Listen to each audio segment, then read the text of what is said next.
भागवत प्रमेयमनघम्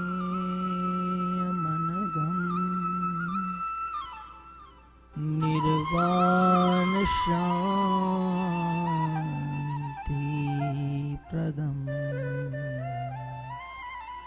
ब्रह्मशम्भुफणीन्द्रसेव्यमनिशम् वेदान्तवेद्यं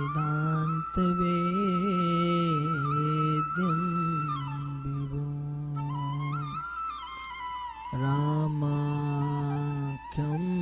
जगदीश्वरं सुरगुरुम् मायामनूषं हरिं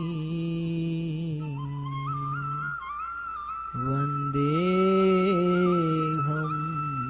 करुणाकरं रघुवरम्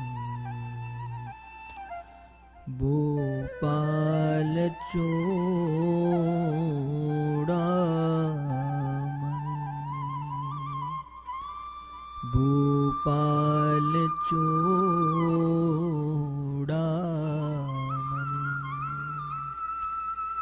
वर्णिवेशरमणीयदर्शनम् मन्दहासरुचिराननाम्बुजम् पूजितं सुरनरोत्तमेर्मुदा धर्मनन्दन महाविचिन्तये।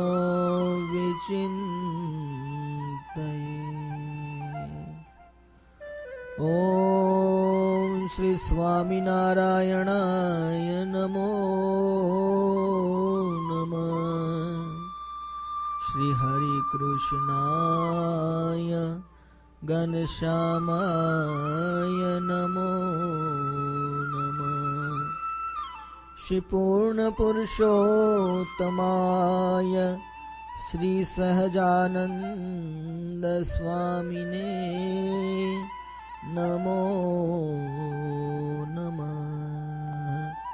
बोलो श्री स्वामीनारायण भगवान, श्री नर नारायण देव, श्री लक्ष्मी नारायण देव।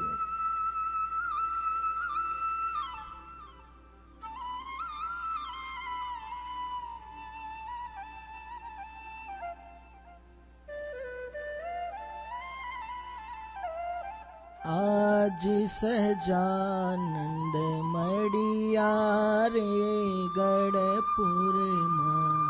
आज सहजानंद मड़िया रे गढ़पुर माँ। गढ़पुर ना गोपीनाथ घर माँ। श्री गढ़पुर गोपीनाथ घर माँ। आज सजानंद मड़िया रे गढ़पुर माँ। आज सजानंद मड़िया रे गढ़पुर माँ। श्री गढ़पुर माँ गोपीनाथ उर माँ। श्री गढ़पुर माँ गोपीनाथ उर माँ। आज सहजानंद मड़िया रे गढ़पुर माँ। आज सहजानंद मड़िया रे गढ़पुर माँ। आज सहजानंद मड़िया रे गढ़पुर माँ। श्री गढ़पुर माँ गोपीनाथ उर माँ। આપણને મળ્યા એવા મહારાજ જે ગોપીનાથજી મહારાજના ઉરમાં વિરાજમાન છે, જે નરનારાયણ દેવના ઉરમાં વિરાજમાન છે, જે લક્ષ્મી નારાયણ દેવના ઉરમાં વિરાજમાન છે, જે મદન મોહનજી મહારાજ, મુરલી મનોહર દેવ, શ્રી નરનારાયણ દેવ એમના પધરાવેલા સર્વે સ્વરૂપોમાં ભગવાન સાક્ષાત વિરાજમાન છે. તો આપણે વાત કરતા હતા ધનની, कि पायो मैंने સહજાનંદ ધન પાયો. પણ જ્યાં સુધી ધન જે કામ આવનારું છે એવું ધન જ્યાં સુધી ન મળે ત્યાં સુધી તૃપ્તિ નથી થતી. હવે સવારના સમયમાં છોકરાઓ સિરિયલ ખાય. હવે સિરિયલ ખાવાથી કઈ પેટ ભરાય? ઉપરથી ભૂખ ઉગડે, કેમ કે સ્વીટ થોડું લાઇટ ભોજન છે. પણ જ્યારે ફૂલ ડીશ જમે એના પછી જમવાની ઈચ્છા થાય નહીં. પણ સિરિયલ જમે એટલે થોડી વાર પછી સહેજ જ ભૂખ લાગે, એનાથી તૃપ્તિ ન થાય. એમ જ્યાં સુધી મહાઅમૂલ્ય ધનની પ્રાપ્તિ ના થાય, જ્યાં સુધી નાના મોટા તુચ્છ સુખોની અંદર જીવ પરોવાયેલો રહે, ત્યાં સુધી એની તૃપ્તિ થતી નથી. ત્યાં સુધી એને સદાય માટે ભૂખ લાગ્યા કરે છે. તૃપ્તિ વધારે જાગે છે પણ તૃપ્તિ થતી નથી. એમ આ જગતના નાના મોટા તુચ્છ પદાર્થોની અંદર જીવ સુખ માને છે, પણ એ સુખ કેવું? ક્ષણ ભંગુર, ક્ષણ માત્રનો સુખ. જેમ પાણીનો પરપોટો દેખાવમાં રંગીન સુંદર કિરણો વાળું સુંદર મજાનો પાણીનો પરપોટો દેખાય, પણ એ પાણીના પરપોટાથી તમે પ્રીત કરો તો એ પાણીનો પરપોટો ક્ષણ માત્ર માટે છે.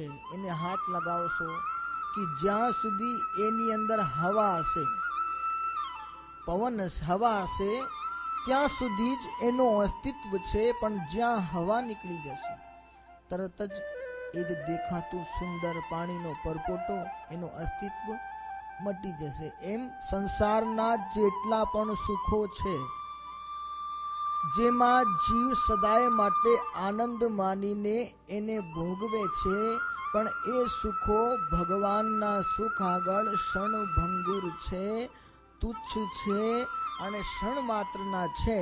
પણ ભગવાનનો સુખ એક અખંડ છે. એટલે સંતો ગાય છે, પાયો મેને સહજાનંદ ધન પાયો. મીરાબાઈ ગાય, પાયો મેને રામ રતન ધન પાયો.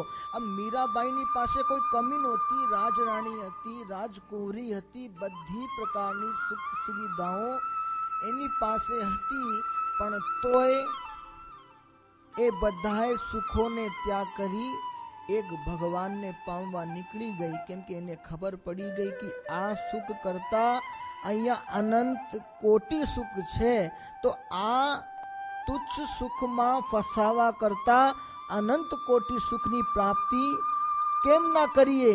કેમ રહીએ સિદ્ધને કંગાલ? હે, તોય આવો મોટો મહાસુખ મળી જાય છે, આવો મોટો સુખ મળે છે, પછી આ તુચ્છ પદાર્થોમાં હુકમ ફસાઈએ? આવો જ્યારે જ્ઞાન થાય ત્યારે સંસારના સુખોથી વિરક્તિ થાય, સંસારના તુચ્છ સુખોથી વિરાગ્ય થાય. પણ મેં કીધું જ્યાં સુધી ખ્યાલ ના આવે કે કમ્પેરિઝન ના, દરેક વસ્તુમાં કમ્પેરિઝન કરવું પડે કે આ કેટલી, આ કેટલી, આ કેટલી. એમ જ્યારે ભગવાનનો સંપૂર્ણ પ્રકારે મહિમા જીવને આવી જાય તો તરત જ એને ખ્યાલ આવે છે કે આ સંસારના સુખોમાં રહેલો જે સુખ એ ક્ષણ માત્રનું છે, ક્ષણ માત્ર આનંદ આપનારો છે. પણ સાચો સુખ તો એક ભગવાનનો છે. એ ભગવાનનો સુખ જેને જેને પ્રાપ્ત કર્યો એ મહાસુખિયા થઈ આજે અખંડ ભગવાનની સેવા આ લોકમાં અને પરલોકમાં બે જગ્યાએ સેવા કરીને મહાસુખિયા થયા છે. પણ જે જીવ સંસારના તુચ્છ સુખોમાં પ્રીતિ કરીને લોભાઈ જાય છે એ મહાસુખથી વંચિત રહી જાય છે. હવે આપણે મહાસુખ જોઈએ. હમણાં ગાઈ દો કોઈ, મહાસુખ મોજને રે હો આપ્યું મહાસુખ મુજને રે હો આપ્યું સંકટ જન્મ મરણ તણો કાપ્યું સંકટ જન્મ મરણ તણું કે મહાસુખ મળવાથી વારે ઘડીએ આ પૃથ્વી લોક ઉપર આ મૃત્યુ લોક ઉપર જન્મ લેવું પડતો. હવે જન્મ લો, પાછા કૂતરા, ગધેડા, બિલાડી, અનેક પ્રકારના 84 લાખ પ્રકારની યોનિઓ છે. એ યોનિઓમાં જન્મ લઈ પાછા મનુષ્ય યોનિમાં આવે. મનુષ્ય યોનિમાં આવીને પાછો તુચ્છ સુખોમાં લોભાઈ જાય અને તુચ્છ સુખોમાં લોભાઈ જાય એના કારણે ફરીથી એને જન્મ મરણ રૂપી ચક્કર, જન્મ મરણ રૂપી ફેરો લાગુ પડે. એટલે તો કહે છે કે તમે જ્યારથી મને મળ્યા છો ત્યારથી મને સુખ એવું મળ્યું. કેવો સુખ? મહાસુખ. કે જે સુખથી જન્મ મરણ રૂપી જે ફેરો એ મટી ગયો અને આ લોકે અને પરલોકે તમારું અખંડ મહાસુખ મને મળ્યું. એટલે તમે મને મળ્યા છો એટલે જ મને મહાસુખ મળ્યું છે. પણ જેને તમે નથી મળ્યા એને સુખ મળ્યું ખરો, પણ કેવો? ક્ષણ માત્રનો. જે કાયમી સુખ નથી એવો ખંડિત સુખ મળ્યો છે. પણ જેને તમારી પ્રાપ્તિ થઈ છે એ તો મહાસુખીઓ થઈ ગયો અને એને જન્મ મરણ રૂપી જે લક 84 રૂપી જે ફેરો એ ટળી ગયો અને આ લોકે અને પરલોકે બે જગ્યા મહાસુખીઓ થઈને આજે અખંડ તમારી સેવા કરે છે. તો હે મહારાજ, તમે મને મળી, મને મહાસુખ આપ્યો છે, એ બદલે હું તમને સાદર ધન્યવાદ આપું છું કે હે મહારાજ, કાયમ મારા ઉપર, આમ સૌ ઉપર આવી કૃપા કરીને મહાસુખ આપતા રહેજો. પણ જ્યાં સુધી ખ્યાલ ન આવે કે આ ભગવાન કેવા. વચનામૃતની અંદર વાત આવે છે કે ભગવાનનો સુખ કેવો. કમ્પેરિઝન કરીએ ને તો હમણાં ભગવાન અંદર વાત કરે છે કે ભગવાનના સ્વરૂપનો સુખ કેવો, કેવો મહાસુખ કે ભગવાનના આખા સ્વરૂપને સાઈડમાં મૂકી ફક્ત એક ભગવાનના રૂવાડાનો સુખ તરાજુમાં પલડામાં મૂકીએ, એક બાજુના પલડામાં, તો ભગવાનના એક રૂમાળાનો સુખ એક બાજુના પલડામાં અને બીજી બાજુ આ અમેરિકાની ધન સંપત્તિ મૂકીએ તો શું એને તોલે આવે? નો આવે. તો પછી અમેરિકાની ધન સંપત્તિ કરતા આખા જગતની ધન સંપત્તિ મૂકીએ તો શું ભગવાનના એક રૂમાળાના સુખના તોલે આવે? તો ભગવાન એમ કહે છે કે નો આવે. તો પછી આખા જગતનું મૂકી એની સાથે આખા બ્રહ્માંડનો સુખ મૂકીએ તોય તોલે આવે? તો નો તોલે આવે. એવા અનંત કોટી બ્રહ્માંડ નો સુખ એક બાજુના પલડામાં અને ભગવાનના એક રૂબાળાનો સુખ એક બાજુના પલડામાં મૂકીએ તો શું એ બરાબરી થાય? તો એવું કહે છે કે એને તોલે નો આવે. પછી ભવ બ્રહ્મા, ઇન્દ્ર આદિ જેવા મોટા મોટા સર્વ દેવતાઓ, એ સર્વેની સુખ સંપત્તિઓ આપણે મૂકીએ, આખા બ્રહ્માંડનો સુખ મૂકીએ, અનંત કોટી બ્રહ્માંડનો સુખ મૂકીએ તો શું ભગવાનના એક રૂવાડાના સુખના તોલે આવે? નો આવે. તો જ્યારે ભગવાનના એક રૂવાડાના સુખના તોલે આખા અનંત કોટી બ્રહ્માંડનો સુખ તોલે નો આવે તો પછી ભગવાનના શરીરના આખા રૂવાડા, આખા ભગવાનનો સ્વરૂપ, એ ભગવાનની મૂર્તિના તોલે તો પછી ક્યાંથી? એક રૂવાણો કરીએ તોય તોલે ન આવે. એવો મહાસુખ, એવો અખંડ સુખ એ ભગવાન તમે મને મળ્યા છો, તમે અમને મળ્યા છો ત્યારથી તમે અમને મહાસુખિયા કરી દીધા, નહીતર તો મહારાજ આવો મોટો મહાસુખ મૂકી એક ક્ષણ માત્રના તુચ્છ સુખની અંદર અમે લોભાઈ રહ્યા હોત ને આનંદ કરતા હોત, પણ એ આનંદ જ્યાં સુધી જ રહેત, જ્યાં સુધી એ વસ્તુ રહેત, એ સુખ રહેત, પણ ક્ષણ માત્ર માટે અમે સુખ માનત, પણ આવા મોટા મહાસુખથી અમે ક્યારનાય વંચિત રહી ગયા હોય તો મહારાજ તમે અમારા ઉપર ઘણી કૃપા કરી કે આવો મોટો મહાસુખ અમને આપ્યો કે જેથી તમારી પ્રાપ્તિ આમ જેવા તુચ્છ જીવોને થઈ, તે દિવસથી જ અમે મહાસુખિયા થયા છીએ. એક ગાંવ हम क्या करते हैं, આપણે શું કરીએ છે ખબર છે? સેજ એવા સુખ માટે, સેજ એક રજસમા સુખ માટે, રજકણ સમા સુખ માટે આપણે કેટલી ગધા મજૂરી કરીએ, કેટલોય દુઃખ સહન કરીએ, કેટલાય ઊંધા પછાટા કરીએ, પણ એક ક્ષણ માત્રના સુખ માટે આપણે કેટલું બધું કરીએ, પણ જ્યારે આપણે કમ્પેરિઝન કરીએ ત્યારે ખ્યાલ આવે કે આટલું બધું કરવા છતાં પણ આટલો જ સુખ. તો આટલું બધું ભગવાન માટે કર્યું હોત, આ જીવ માટે કર્યું હોત તો કેટલો સુખ મળે.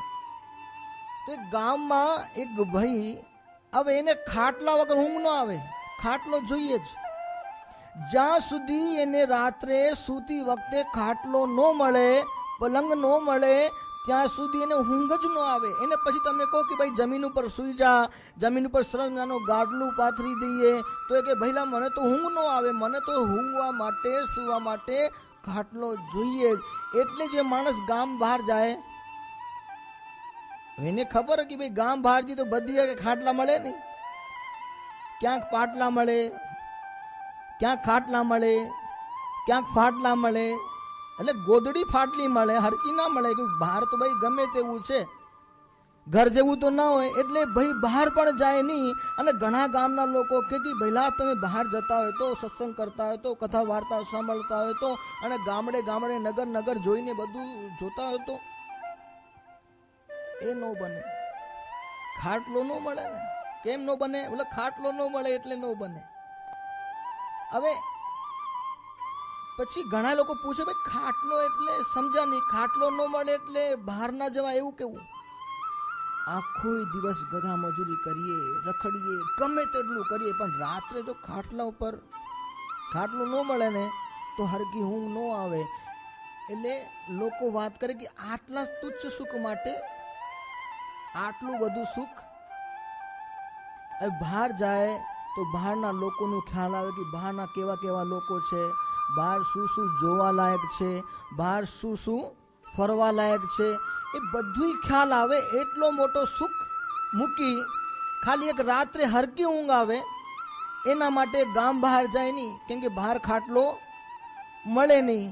પણ એકવાર ગામના ઘણા લોકો એની પાછળ પડ્યા કે ભાઈ આખું ગામ સંઘમાં, યાત્રા સંઘમાં જાય છે, તો એક કામ કરો તમે પણ યાત્રા કરવા ચાલો. એટલે ટ્રેન છે, સરસનાની બસોની વ્યવસ્થા છે, ગાડીઓ છે, બધું વ્યવસ્થા છે.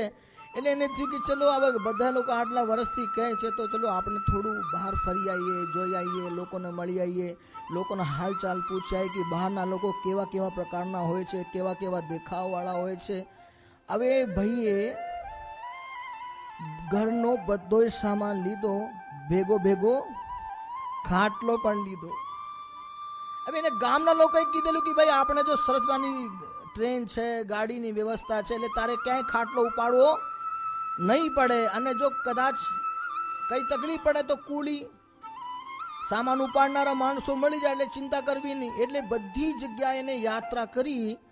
છેલ્લે એક સ્થળે પહોંચ્યો, પણ બન્યું એવો કે એ જગ્યા જે માલ સામાન ઉપાડનારા કુલી એ બધાની હડતાલ. હવે એ ભાઈ જ્યારે ટ્રેન થી બહાર આવ્યો ચારે બાજુ દ્રષ્ટિ કરી પણ ક્યાંય સામાન ઉપાડનારો કુળી મળ્યો નહીં. એટલે ખબર પડી કે ભાઈ આ જગ્યા બધાએ કુળીઓએ હડતાળ કરી છે પોતાનું પગાર વધારવા માટે કે ભાઈ અમારું થોડું વધારે મળે એટલું બધું કામ કરીએ. તો ઓલો બહુ ટ્રાય કર્યું, ઘણા લોકોનો ગોત્યા પણ કોઈ મળ્યો. તો પછી એને એક ઉપાય કર્યો. એક ખાટલો પોતાના માથે, ખાટલા ઉપર બધો સામાન મૂકી અને એ ખાટલો પોતાના માથે ઉપાડ્યો.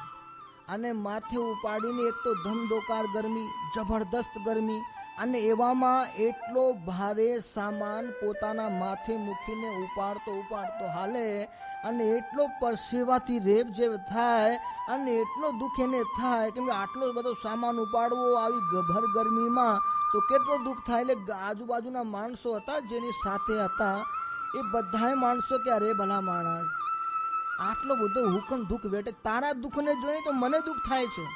એક ભાઈ કે તારા દુઃખને જોઈને તો મને પોતાને દુઃખ થાય છે કે તું હુકમ આટલો બધો સામાન ઉપાડે છે. એ કામ કરને ખાટલાને એ મૂકી દે અને આ તારો સામાન છે ને સાથે લઈને જા. ના, ખાટલો તો હોય જ.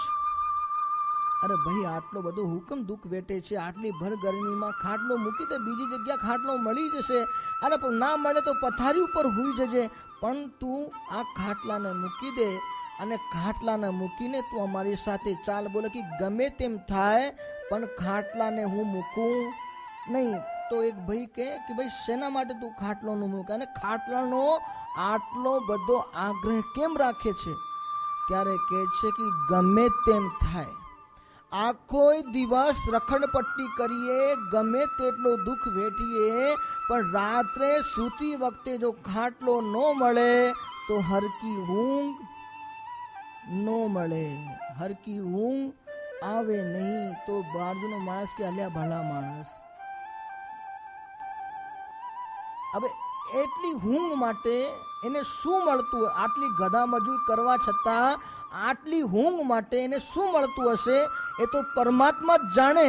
અને ભાઈ પૂછે છે કે ભાઈ તું આટલું બધું પરિશ્રમ કરીને ખાટલા માટે, સુવા માટે જમીન પર તું હોઈ શકે.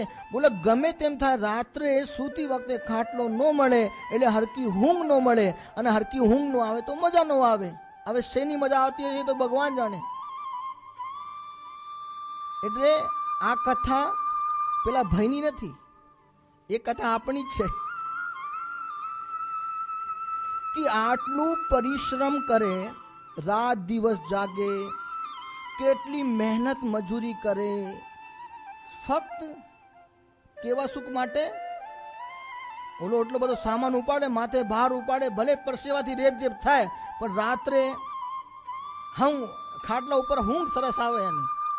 તો આટલી મહેનત, આટલી જપા, આટલી બધી પરેશાનીઓ જો ભગવાન માટે જીવ કરે તો આટલા સુખ પ્રાપ્ત કરવા માટે આટલી મહેનત કરે, તો ભગવાનના સુખને પ્રાપ્ત કરવા માટે જો આટલી ભાગાદોડી કરે તો શું એને ભગવાન નો મળી જાય? હવે રાત્રે સુવા માટે જ આ બધું કરતો હતો ને, રાતના સુખ માટે, સુવા માટે. એમ આટલું જ ભગવાનના સુખ મેળવવા માટે જીવ કરે તો શું એને ભગવાન નો મળે? મળે. પણ આપણે શું કરીએ છીએ? બધોય માલ સામાન આપણે માથે ઉપાડીને આપણે ફરીએ છીએ, અને જ્યારે મંદિરમાં આવીએ છીએ ત્યારે કહીએ છીએ અબ સોંપ દિયા ઇસ જીવન કા हर बार तुम्हारे हाथों में अब सौंप दिया इस जीवन का हर बार तुम्हारे हाथों में मेरी जीत तुम्हारे हाथों में मेरी हार तुम्हारे हाथों में मेरी जीत तुम्हारे हाथों में मेरी हार तुम्हारे हाथों में अब सौंप दिया इस जीवन का हर बार तुम्हारे हाथों में अब सौंप दिया। इस जीवन का हर बार तुम्हारे हाथों में। हम कहते जरूर हैं कि भगवान हमने सब कुछ तुझे सौंप दिया है, अब तू सुखी करे या दुखी रखे सब तेरे हाथों में है। कहते जरूर हैं लेकिन रखते अपने पास में है, भगवान को देते ही नहीं। कहना जरूर है, कहने में और करने में रात दिन का फर्क है। भगवान को कह दिया कि प्रभु तेरा ही है, जो कुछ तूने दिया वह सब तेरा ही है, लेकिन कहने में और करने में उसने सब भार अपने माथे पर रखा। वही भार वह जो भगवान की शरण में रख देता और खुद समर्पित हो जाता तो उसे अवश्य ही रात की निद्रा के समान जो सुख मिलता था, उससे अनंत कोटि सुख भगवान के चरणों में गिरने से, भगवान की शरण में जाने से उसे मिल जाता। लेकिन भगवान को सौंपना नहीं है, सब साथ लेकर घूमना है, और जब दुख आए तो भगवान के पास दौड़ना है और कहना है अब सौंप दिया। जब सब कुछ अच्छा था तब सौंपा नहीं, लेकिन जब हाथ से चला गया, अब जब मेरे पास कुछ भी नहीं रहा, तब जाकर के कहता हूं अब सौंप दिया इस जीवन का हर भार तुम्हारे हाथों में। अब तमने બધું સોંપી દીધું છે, પણ હવે શું? જ્યારે હતું ત્યારે સોંપ્યું નહીં અને જ્યારે નથી ત્યારે તમે કહો છો कि अब सौंप दिया इस जीवन का हर भार तुम्हारे हाथों में, अब जीत तुम्हारे हाथों में, हार तुम्हारे हाथों में। लेकिन भगवान भी बड़े चतुर हैं, वह भी कहते बेटे जब सब अच्छा था, सब कुछ सानुकूल था, सब अच्छी परिस्थितियां चल रही थी, तब तू मेरे पास आया नहीं। तब तू सोच रहा था कि सब कुछ मेरा है, सब कुछ मैंने कमाया है, लेकिन जब मैंने आज सब कुछ ले लिया तो वही लेने, जब आज मैंने सब कुछ ले लिया तो वही लेने तू मेरे पास आया है, और मेरे पास आकर के तू प्रार्थना कर रहा है कि अब सौंप दिया अब जीवन का हर भार, अब तुम्हें सब कुछ दे दिया है, तुम्हें जो करना है करो। भगवान ने कहा कि तूने कहा दिया, वो तो मैंने ले लिया, तू तो देने वाला था नहीं, इसलिए मुझे लेना पड़ा तुझको अपने पास बुलाने के लिए।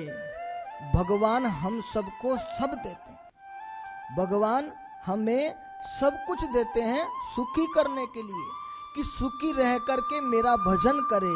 लेकिन हम इतने चतुर हैं कि सब लेने के लिए प्रार्थना तो करते हैं और भगवान हमें देते भी हैं, लेकिन जब भगवान हमें देते हैं उसके बाद हम उसे भूल जाते हैं और उसे देते नहीं।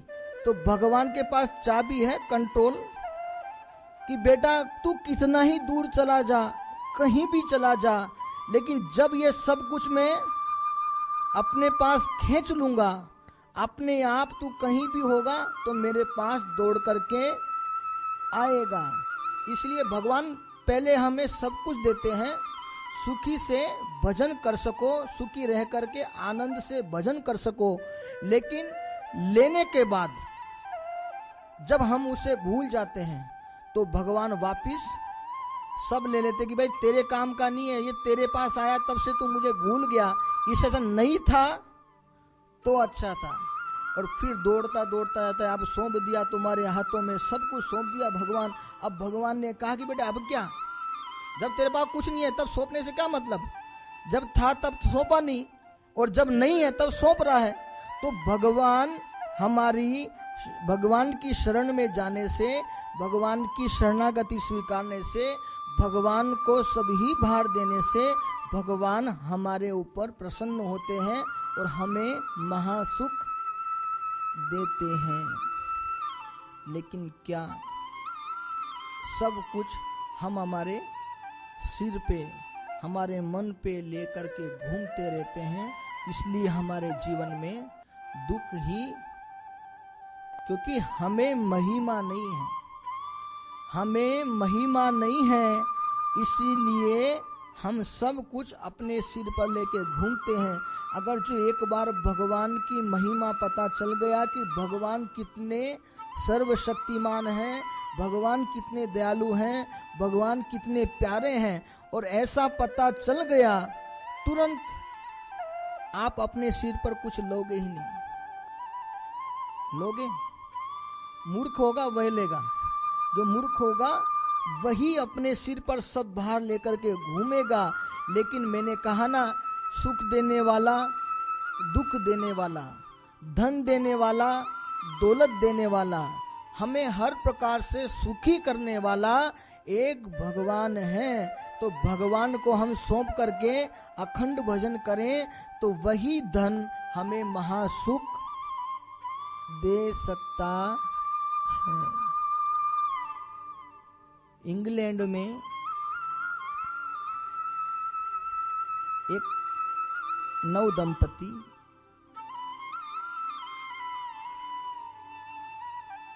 वहीं के निवासी रहते हैं। तो पति पत्नी बड़े प्रेम से रहते, बड़े सुखी थे, कोई प्रकार का दुख उन नव दंपति को नहीं था। हर प्रकार से उनके पास सुख ही सुख का भंडार था। लेकिन अचानक धंधे व्यापार में कुछ घाटा हुआ और उस घाटे के कारण उनका पतिदेव चिंतातुर रहने लगे। कुछ बोले नहीं, कुछ खाए नहीं, कुछ पिए नहीं, किसी से कुछ बोले नहीं और अपने आप अकेला दुखी रहा करे। मैंने कहा ना, जब तक भगवान का संपूर्ण महिमा नहीं होता तब तक ही जीव अपने सिर पर सब लेकर के घूमता रहता है। किसी को अपना व्यथा। तो नव दंपति में वह पति बड़ा चिंतातुर रहा करे। पत्नी ने कितनी ही बार उससे पूछा कि पतिदेव क्या चिंता है, क्या तकलीफ है, क्या परेशानी है, जरा आप मुझे बताइए तो सही, तो आपका थोड़ा दुख हल्का होगा, आपका जो बड़ी परेशानी समस्या है वह भी थोड़ी हल्की होगी। लेकिन अकेले अकेले दुख सहन करने से क्या फायदा, कुछ बताइए तो सही। लेकिन पति बड़ा चतुर, पत्नी को बताऊंगा तो मेरी इसके आगे इमेज थोड़ी कम होगी कि मेरे धंधे में, मेरे व्यापार में क्या घाटा हुआ। लेकिन बताए नहीं और अकेला चिंतातुर रहा करे, खाए नहीं, पिए नहीं, बोले नहीं, चले नहीं, अपने अपनी मस्ती में सुस्त रहा करता। लेकिन एक दिन पत्नी को हुआ कि ऐसे मानने वाले मेरे पति नहीं हैं, तो मुझे इसके लिए कुछ उपाय करना पड़ेगा जिससे इनका दुख कम हो और यह सब कुछ छोड़ के अपना कार्य निरंतर करते रहें। तो पत्नी ने एक दिन काले कपड़े पहने। अब वहाँ इंग्लैंड में ऐसा रिवाज है, अगर किसी का मृत्यु होता है तो वहाँ के लोग काले कपड़े पहनते हैं। तो पत्नी सुबह उठी और सुबह उठ करके काले कपड़े में अपने पतिदेव के सामने गई। तो पतिदेव चिंतातुर, भाई ये क्या, सुबह सुबह काले कपड़े, कौन मर गया है? पत्नी ने कहा, अरे आपको पता नहीं? बोलो बोलो कौन मर गया? आपको पता नहीं? आप सब कुछ जानते हुए भी अनजान बन रहे हो। बोलो ना कौन मर गया? आपकी दृष्टि में परमात्मा मर गए। बोले पागल हो गई? भगवान की भी कभी मृत्यु होती है? जो मृत्यु देने वाला है, जिसके हाथ में जन्म और मरण रूपी चाबी है, ऐसे परमात्मा कैसे मर सकते हैं? उनकी कभी मृत्यु ही नहीं हो सकती। लेकिन पत्नी ने कहा, मैं कह रही हूं ना, आपकी दृष्टि में परमात्मा की मृत्यु हो गई है। तब पति ने कहा, पागल पगली हो गई है, भगवान की कोई मृत्यु होती है? भगवान भी कभी मरते हैं? भगवान तो हमेशा प्रकट हैं, भगवान तो हमेशा साक्षात हैं, वो हमें प्रकट रूप में दर्शन देते हैं, भगवान की कभी मृत्यु नहीं होती। तभी पत्नी ने कहा कि इतने दिन से पूछ रही थी, क्या तकलीफ है, क्या परेशानी है, लेकिन आपको भगवान के ऊपर भरोसा नहीं था, आपको भगवान का महिमा नहीं था, आपकी दृष्टि में भगवान मर चुके थे, इसलिए आप अपना दुख नहीं बता सकते थे। आपकी दृष्टि में भगवान मर गए थे, इसलिए आपकी दृष्टि में भगवान मरने के कारण आप अपने दुख को वितरित नहीं कर पाए। अगर आपको पता होता, जब आपको पता है कि भगवान कभी मरते नहीं, भगवान हमेशा जीवित साक्षात प्रकट रहते हैं, तो फिर चिंता अपने सिर पे क्यों लेके घूम रहे हो? बड़े चिंतातुर कितने दिन से घूम रहे हो? अगर आपकी दृष्टि में परमात्मा नहीं मरे होते तो क्या आप उसके चरणों में सब नहीं सौंप दिया होता? अब सौंप दिया, इस जीवन का हर भार तुम्हारे हाथों में, जीत तुम्हारे हाथों में, हार तुम्हारे हाथों में। तो पत्नी के कहने पर, पत्नी की चातुर्यता से पति को पता चल गया कि ओ हो कितना बड़ा उपदेश दिया। अगर पता होता कि भगवान है तो फिर दुखी ही नहीं होता। पति दौड़ता हुआ भगवान के चरणों में गिरा, अब सौंप दिया तेरे शरण में सब कुछ प्रभु, अब तू ही अच्छा करेगा। तो कहने का तात्पर्य इतना ही कि भगवान के होते हुए हम सिर पर भार लेके क्यों घूमे? तो अब सौंप दिया इस जीवन का, तो अब सुख आए दुख आए, चाहे सुख आए दुख आए, प्रभु हम सहते जाते हैं। सुख आए या दुख आए हम सब कुछ सहेंगे, लेकिन प्रभु हमेशा आपकी शरण में ही रहेंगे। सुख आए या दुख हम आपकी शरण में ही रहेंगे। तो ऐसे परमात्मा की प्राप्ति हमें हुई है। लेकिन फिर से मैं कहूँगा, फरीद यूं कहीश कि જ્યાં સુધી જીવને ભગવાનનો સંપૂર્ણ મહિમા અંતરમાં નથી જાગતો, ત્યાં સુધી જ એ કંગાલ રહે છે, ત્યાં સુધી જ એ મહાસુખથી દૂર રહે છે, ત્યાં સુધી જ એને મહાસુખની પ્રાપ્તિ નથી થતી। તો મહાસુખની પ્રાપ્તિ કરવા માટે ભગવાનનો સંપૂર્ણ મહિમા અંતરમાં જગાડવું પડશે, અને અંતરમાં મહિમા જાગી જાય એના પછી આપણે કંગાલ નહીં રહીએ, આપણે મહાસુખિયા થઈ જઈશું, અને પછી આ જગતના તુચ્છ સુખોમાં ક્યાંય લોભાઈશું નહીં। एक ઝવેરી का लड़का પોતાના બાપાથી મળવા, પોતાના પિતાથી મળવા વારે ઘડીએ દુકાને જાય। હવે દુકાને જવાથી એ છોકરાને ખ્યાલ આવ્યો કે આ હીરો કહેવાય, આ માણેક કહેવાય, આ નીલમ કહેવાય, આ સામાન્ય પથ્થર કહેવાય। એટલે એને ખ્યાલ આવ્યું કે આ મોંઘું, આનાથી મોંઘું આ, આનાથી મોંઘું આ, આનાથી મોંઘું આ રતન, અને આ છેલ્લી કેટેગરીનો એને બધું ખ્યાલ પડી ગયું।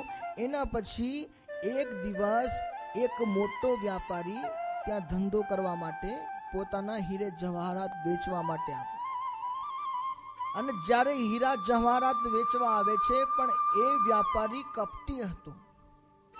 એને એમ થયું કે આજે દુકાનમાં કોઈ મોટો માણસ દેખાતો નથી, પણ એનો છોકરો આજે બેઠો છે, તો આજે હરકી રીતે પાડી દઈએ। એને એમ હતું કે આ છોકરાને શું ખ્યાલ હોય કે સાચો શું ખોટો શું, એને તો આપણને જેમ સમજાવીશું એમ સમજી જશે, અને એમ સમજાવવાથી આપણું કામ પતી જશે, અને આપણે હાવ ઓછી કિંમતવાળા હીરા આપીને મહા કિંમત લઈ લેશું। પણ એને ખ્યાલ હતો નહીં, એટલે ગયો દુકાનમાં, અને દુકાનમાં જઈને જ્યાં વેચવા જાય છે બધા પ્રકારના હીરા જવાહરાત બધા દેખાડ્યા, અને જે છેલ્લી કેટેગરીના હતા એટલા બધા શાર્પી, એટલા બધા ચમકીલા હતા કે છોકરાને કે જો આવું માળ ક્યાંય મળે નહીં, ગમે તેવી મોટી દુકાનમાં, ગમે તેવી મોટી હીરે જવાહરાતની દુકાનમાં જો તમે જશો ને તો આવા ચમકદાર હીરા ક્યાંય મળે નહીં. આવા સુંદર હીરા, આવા સુંદર ચમકદાર હીરા અને આવા મહાકિંમતી હીરા કોઈ મોટી દુકાનમાં નહીં મળે. ત્યારે છોકરો મનમાં વિચારે છે કે હા, સાચી વાત છે. મોટામાં મોટી દુકાનમાં જઈએ તો શું એ હલકા હીરા રાખે? સ્ટાન્ડર્ડ હોય, મોંઘા હોય, સારા હોય એ જ રાખે ને. હલકા તો નાની दुकान वाला રાખે. एक के हाँ मैं जानता हूँ कि कितनी भी बड़ी दुकान में जाओगे तो बड़ी दुकान में इतने चमकीले हीरे मिलेंगे ही नहीं. बोला हाँ हाँ, आपने पहचान लिया. बच्चे छोकरा ने के તમે બહુ સરસ રીતે ઓળખી ગયા કે કેવા સરસ હીરા, તો આટલામાં છે ને આટલામાં લઈ લો. ત્યારે છોકરાએ પોતાની પાસે રહેલો સાચા હીરાનો પડીકો એ કાઢ્યો અને એ કાઢીને દેખાડે છે, ભઈલા આ હીરા જો અને તારા હીરા જો, બેનો કમ્પેરિઝન કરીએ તો તારી વાત સાચી છે, પણ તું મને ઉલટી રીતે સમજાવે છે. કેમ કે મોટી દુકાનવાળા ખોટા હીરા રાખે નહીં, અને જે ખોટા હીરા રાખે છે એ મોટા હોય.